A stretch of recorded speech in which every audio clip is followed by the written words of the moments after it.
خصوصی بچے معذور نہیں، وہ منفرد ہوتے ہیں۔ ایڈیشنل ڈپٹی کمشنر ریاض حسین لغاری خصوصی بچوں کے تعلیمی معیار کو مزید بہتر بنانے کے لیے کوشاں ہیں۔ ڈائریکٹر اسپیشل ایجوکیشن و ریہیبلیٹیشن ندیم ابراہیم۔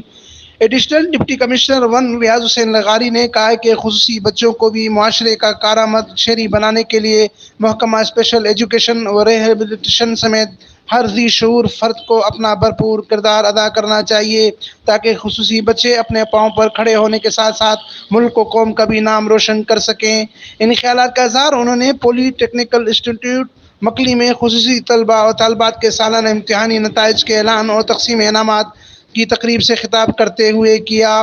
اس موقع پر ڈائریکٹر اسپیشل ایجوکیشن و rehabilitation complex Karachi Nadeem Ibrahim, principal special education و rehabilitation centre Makli Imtiaz Khan, district education officer primary Abdul Rahim Soomro, additional director social welfare Niaz Ahmed Memon, deputy director social welfare Khuda Bux Behrani, university complex Thatta کی lecturer Syeda Fiza Shah, dental surgeon doctor Shyam Kumar و دیگر نے مختلف محکموں کے افسران سمیت اساتذہ، والدین اور خصوصی بچوں نے بڑی تعداد میں شرکت کی۔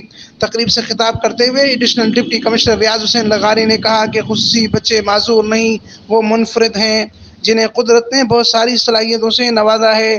انہوں نے کہا کہ اس طرح کی تقریبات کے انعقاد سے خصوصی بچوں کی نہ فقط جسمانی نشو و نما بلکہ حوصلہ افزائی بھی ہوتی ہے۔ معاشرے میں جس طرح عام بچوں کو تعلیم و دیگر بنیادی حقوق حاصل ہیں، اتنے ہی خصوصی بچوں کے بھی حقوق ہیں اور ان کی ہر ممکن مدد کرنا ہم سب پر عائد ہوتا ہے۔ اس موقع پر ڈائریکٹر اسپیشل ایجوکیشن و ریہیبلیٹیشن کمپلیکس کراچی ندیم ابراہیم نے خطاب کرتے ہوئے کہا کہ ایسے تدریسی نظام کی ضرورت ہے جو خصوصی بچوں کے ساتھ مثبت رویوں پر مائل کرے۔ اس لیے ہم خصوصی بچوں کی تعلیم معیار کو مزید بہتر بنانے کے لیے کوشاں ہیں تاکہ وہ اپنی صلاحیتوں کو لوہا منا سکیں۔ تقریب سے پرنسپل اسپیشل ایجوکیشن و ریہیبلیٹیشن سینٹر مکلی امتیاز خان و دیگر نے بھی خطاب کیا۔ اس موقع پر خصوصی طلباء میں رزلٹ کارڈ، اسکولی بیگز، ٹرافیاں و دیگر انعامات تقسیم کیے گئے جبکہ خصوصی بچوں کی جانب سے مختلف ٹبلوز بھی پیش کیے گئے۔ Amin Farooqui, fire stone news, Thatta, Sindh.